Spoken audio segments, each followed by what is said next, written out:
ইরানের প্রতিরক্ষা মন্ত্রী আজিজ নাসিরজাদে জানিয়েছেন যে আলোচনা ব্যর্থ হলে তারা যুক্তরাষ্ট্রের সব ঘাঁটিতে আক্রমণ করবে। ইরাক, বাহরাইন, কুয়েতে মার্কিন দূতাবাসগুলিতে নন এসেনশিয়াল কর্মীদেরকে সরিয়ে দেওয়া হচ্ছে। ইরানের কাছে কিন্তু দূরপাল্লার ক্ষেপণাস্ত্র আছে, যেটার নাম হচ্ছে আসিম বসির। ইসরায়েলের টেনশনের জায়গাটা হচ্ছে যে ইরান পরমাণু বোমা বানিয়ে ফেললো কিনা। সুপ্রিয় দর্শক, খবর সংযোগ শোজের নিয়মিত আয়োজন বিশ্ব সংযোগে আপনাদের স্বাগতম। আপনাদের সঙ্গে রয়েছি আমি কাজল হায়দার, আর আমার সঙ্গে রয়েছেন আমি ফহমুদ এলওয়ার হোসেন।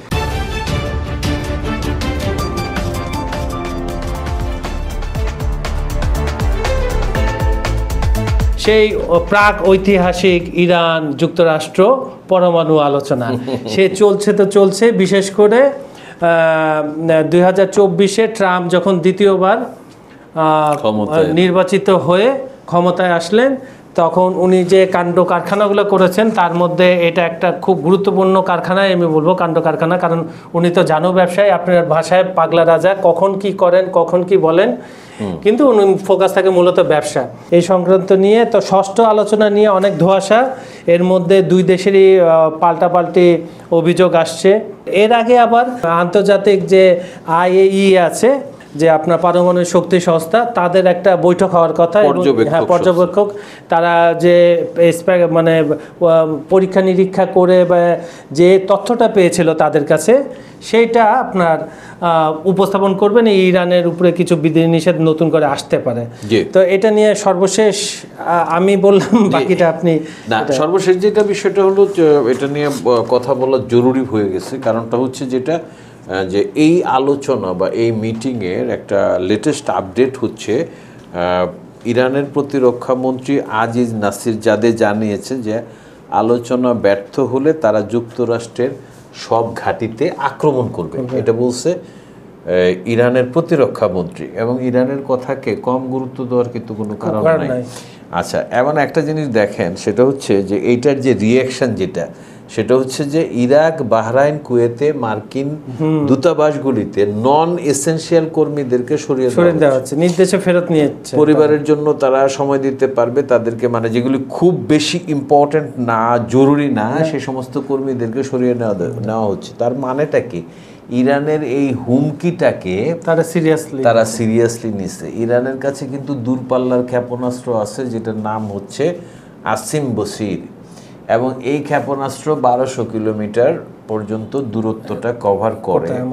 বিষয়টা কিন্তু একটু বুঝার ব্যাপার আছে, কারণ ইরান যে মার্কিন যুক্তরাষ্ট্রে গিয়ে আক্রমণ চালাতে চাইছে সেটা না, সেটা হচ্ছে যে মধ্যপ্রাচ্যে বিভিন্ন দেশে আমেরিকার সামরিক ঘাঁটি আছে। ইরান তাদের সেই কথাটা বলছে যে এই ঘাঁটিগুলিতে আক্রমণ করা হবে। সৌদি আরব, কুয়েত, ইরাক, জর্ডান, এই সমস্ত জায়গায়, মানে বেশ কিছু জায়গায় এটা এই আছে। এবং আমেরিকার দিক থেকেও মানে এই হুমকিটা দেওয়ার সাথে সাথে আমেরিকার দিক থেকেও মানে রিয়াকশনটা এরকম হয়েছে যে they are also ready to get the attack. তো এখানে যেটা ডোনাল্ড ট্রাম্প যেটা বলতেছে সেটা হলো যে ইরানের সঙ্গে নতুন পারমাণবিক চুক্তি যে হতে পারে, এই বিশ্বাসটা ওনার কমে এসেছে। উনি সরাসরি বলছেন যে এটা কমে এসেছে, এবং আসলে ইরান যেটা বলতেছিল যে তারা একটা নতুন প্রস্তাব দেবে, সেই জিনিসটা আসলে এইটা হালে পানি পায় নাই। মানে আমেরিকার দিক থেকে বিষয়টা এমন না যে ইরানের কোনো প্রস্তাব মেনে নেওয়া হবে।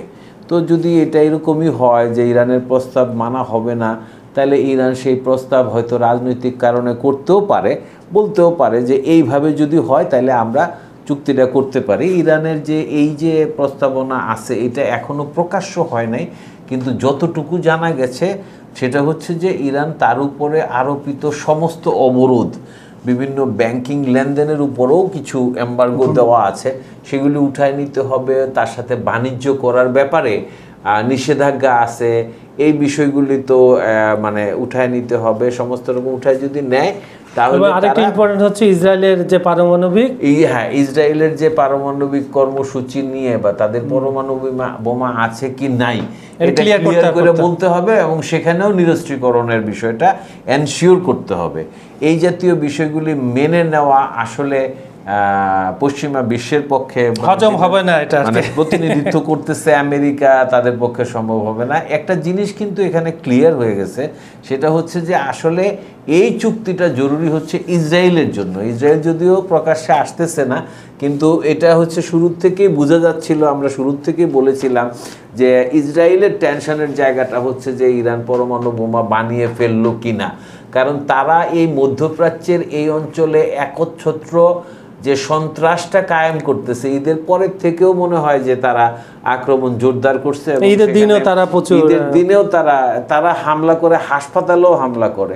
তো এই জিনিসগুলিতে তারা তাদের যে একচ্ছত্র আধিপত্যের যে জায়গাটা আছে সেটা খুব হুমকির মুখে পড়ে যায় যদি ইরান পারমাণু অস্ত্রের অধিকারী হয়ে পড়ে।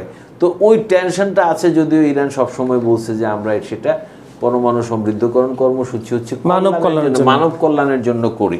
তো এখন দেখা যাচ্ছে যে এই বিষয়গুলিকে, যেমন মাঝখানে সৌদি আরবের বাদশাহ, ওই যে বাদশার ছেলে, বাদশাহ ফয়সালের ছেলে খালিদ, উনি গেলেন, গিয়ে বললেন যে তোমরা এটা যদি হয় তোমরা এটা পরমাণু কর্মসূচি বন্ধ করো, নাহলে যুদ্ধের জন্য প্রস্তুত হও।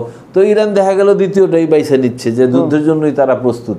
তো এখন বিষয়টা কোন জায়গায় যায়, এটা নতুন করে কোনো ক্রাইসিস তৈরি করে কিনা, এটাও একটা দেখার বিষয়। এখানে কাজল আরেকটা বিষয় আছে, সেটা হচ্ছে কি আমরা লক্ষ্য করলে দেখতে পাবো, সেটা হলো যে ট্রাম্প কিন্তু নিজেই একটু দেশের পরিস্থিতি নিয়ে একটু বেকায়দায় আছে। মাস্কের সাথে তার, আমরা গতকাল যে টক শোতে আলোচনা করেছিলাম যে মাস্কের সাথে তার সম্পর্কের যে অবনতি ঘটছে, তারপরে 19টা রাজ্যে অলরেডি অভিবাসন নীতি যেটা আছে ট্রাম্পের, সেটার বিরুদ্ধে চলতেছে, এই সমস্ত চলতেছে। এটা একটা জিনিস আছে। তা এর মধ্যে আবার কিছু মেসেজও আছে, কিছু অদ্ভুত ঘটনাও আছে। সেটা হচ্ছে যে এই না, আরেকটা বিষয় আছে, সেটা হলো ইসরায়েলের উগ্র ডানপন্থী, খুব প্রচন্ড রকমের এই ডানপন্থী 2জন মন্ত্রীকে সম্ভবত তিরস্কার করা হয়েছে। বিভিন্ন দেশ তাদের উপর নিষেধাজ্ঞা আরোপ করতেছে। তো বিভিন্ন কৌশলে টেনশনটাকে কমিয়ে আনার চেষ্টা করা হচ্ছে। এর মধ্যে ইরানের এই হুমকি, এটা আসলে খুব বড় আকারে আসছে। মানে ইরানকে যে দাবিয়ে রাখার যে বিষয়টা আছে, সৌদি আরবের পক্ষ থেকে যে মেসেজটা দেওয়া হয়েছে, সেটা আসলে উল্টা রিয়াকশন হয়েছে। ইরান বলতেছে যে তারাই আক্রমণ করবে মার্কিন ঘাঁটিগুলিতে, এবং একজন আন্তর্জাতিক বিশেষজ্ঞ উনি বলেছেন, আমি এই মুহূর্তে নামটা পরে আমি জানি তো, কিন্তু উনি স্পষ্টভাবে বলেছেন যে ইরান যদি আমেরিকার ঘাঁটিগুলিতে আক্রমণ করে, সেখানে ইরান জয় পেতেও পারে। আমরা কিন্তু, প্রিয় দর্শক, একটা জিনিস কাজল খেয়াল করবেন, আমরা কিন্তু অনেক জিনিস ধরে নেই। কিরকম? রাশিয়া ইউক্রেন 3 মাসই দখল করে আজ পর্যন্ত পারছে, 4 বছর চলতেছে। এবং জেলেনস্কি কিন্তু বলছিল যে এত সহজে যুদ্ধ জেতা যাবে না। ভারত পাকিস্তানকে মনে করেন যে কয় ঘন্টা, 10 ঘন্টা, 12 ঘন্টা, 3 ঘন্টা পাকিস্তান পুরো দখল করে ছেড়ে দিল। তাদেরই কথা। উল্টা কি হলো? উল্টা দেখা গেল যে রাফাল বিমান যুদ্ধ বিমান বিধ্বস্ত হয়ে গেছে। অনেকে বলা হয়, এটা ঘটনাচক্রে বলি, যে বাংলাদেশ দখল করতে 3 ঘন্টাও লাগবে না। মানে এই ধরনের বিষয়গুলি যে বলা হয় যে ছোট রাষ্ট্র, তাদের আক্রমণ করলেই মনে হয়ে যাবে আমেরিকা এত সুপার পাওয়ার, ইরান আমেরিকার সাথে যুদ্ধ করে পারবে না, বিষয়গুলি আসলে এত সহজ না। দর্শক, এর মধ্যে অনেক রকমের সমীকরণ আছে। আমরা বিভিন্ন কারণে এই সমীকরণগুলি সবসময় ব্যাখ্যা করতে পারি না। এখানে কিছু এম্বার্গো থাকে, কিন্তু আপনারা একটা জিনিস বুঝেন, সেটা হলো যে বিশ্ব রাজনীতিতে আমরা যে বিশ্ব সংযোগ নিয়ে কথা বলি, সেখানে কিন্তু বিষয়গুলি এত সহজ না। আপনি বাংলাদেশকে যদি কেউ আক্রমণ করে, সেখানে পাকিস্তান, চীন, এমনকি ভারত যে আছে, এই ভারতও দেখা যাবে যে বাংলাদেশের পক্ষে সে নেমে পড়ছে। এটা কিন্তু বাস্তবতা, এগুলি কিন্তু বাস্তবতা। ভারত অতীতেও আমাদের বন্ধু হিসেবে কিন্তু ছিল, 71-এ তাদের সহযোগিতা ছিল, আমাদের এই অনস্বীকার্য সহযোগিতা ছিল, যে তারা আমাদেরকে সহায়তা করছে। এখন যখন সময়ের পরিবর্তিত হয়, তখন কিছু সরকারের নীতিগত কারণে কিছু সম্পর্কের মধ্যে উলটপালট ঘটে, কিন্তু কখন যে কি ঘটবে সেটা বলা যায় না। আজকে ইরান যদি বলা হয়, ইরানকে যদি আমেরিকার সাথে ইরানের যদি একরকম যুদ্ধ বাঁধে মধ্যপ্রাচ্যের পটভূমিতে, তখন এটার সাথে কিন্তু বিশ্ব রাজনীতির অনেকগুলি এলিমেন্ট যুক্ত হয়ে যাবে। তুরস্ক কোন পথে যাবে, রাশিয়া কি ভূমিকা নিবে, চীন কি ভূমিকা নিবে, এমনকি ভারত কি ভূমিকা নিবে, এই যে বিষয়গুলি আছে, এই বিষয়গুলির কিন্তু এত সহজ না। তো আমরা এই আমি ডোনাল্ড ট্রাম্পের দুইটা কথা দিয়ে আজকে অনুষ্ঠানটা শেষ করতে চাই। ডোনাল্ড ট্রাম্প যখন এই আলোচনাটা হচ্ছিল, চতুর্থ পর্বের আলোচনার আগে তিনি একটা স্টেটমেন্ট দিয়েছিলেন যে একটা ভালো সুখবর আসতে যাচ্ছে 2-1 দিনের ভিতরে। সেটা তো হালে পানি পেল না। সর্বশেষ সে যে এই যে আপনি যে কথাটা বললেন, সে বলছে যে সে হতাশ, আসলে দরকার হলে বোমা বৃষ্টির হুমকি দেয় তার মানে। আপনার ট্রাম্প, আর আপনি যেটা বললেন ট্রাম্প তো এখন নিজের ঘর সামলাবে না এইগুলা দেখবে, সে নিজেও বিপদে আছে। তাই সুপ্রিয় দর্শক, বলা যেতে পারে যে 6ষ্ঠ পর্যায়ের আলোচনাটা রবিবার হওয়ার কথা আছে। আজকে হচ্ছে শুক্রবার, রবিবার কথা এটা আছে। এটা ওমানে হবে না কোথায় হবে এখন পর্যন্ত ঠিক হয়নি স্থানটা। আমরা চাই শান্তি হোক, এটা একটা শান্তিপূর্ণ মীমাংসা হোক। আমরা যেহেতু পৃথিবী এমনিতে অস্থির, যুদ্ধ একটা 4 বছর ধরে চলছে ইউক্রেন রাশিয়ার, তারপরে মধ্যপ্রাচ্য তো অস্থির হয়ে আছে ইসরায়েলের কারণে, গাজাবাসীর উপর নির্মম অত্যাচার হামলা। আমরা চাই না আরেকটা যুদ্ধ দেখতে, কারণ যুদ্ধ শুধু 2 দেশের মধ্যে সীমাবদ্ধ থাকে না, যুদ্ধটা ছড়িয়ে পড়ে গ্লোবালি পুরো পৃথিবীর। আপনার ঘরে এসেও তার এফেক্টটা পড়বে, বোমা না পড়ুক, খাদ্য সামগ্রীর দাম বেড়ে যাবে, আপনি নিত্য প্রয়োজনীয় জিনিস পাবেন না, ব্যালেন্সটা ভারসাম্যটা পুরোপুরি ওলটপালট হয়ে যাবে। তো সুপ্রিয় দর্শক, আজকে এই পর্যন্ত আমরা শেষ করতে যাচ্ছি। তো বরাবরের মতো আপনাদের কাছে অনুরোধ রাখবো যে আমাদের ভিডিওগুলো লাইক করবেন, শেয়ার করবেন, সাবস্ক্রাইব করবেন এবং কমেন্ট করবেন। অবশ্যই আমরা সৌভাগ্যবান বলতে পারবো যে কম সময়ে আমরা দর্শকদের কাছে পৌঁছাতে পেরেছি এবং ওনারা প্রতিটা অনুষ্ঠান দেখছেন, আমাদেরকে রিয়্যাক্ট করছেন, ভালো মন্দ সব মিলিয়ে।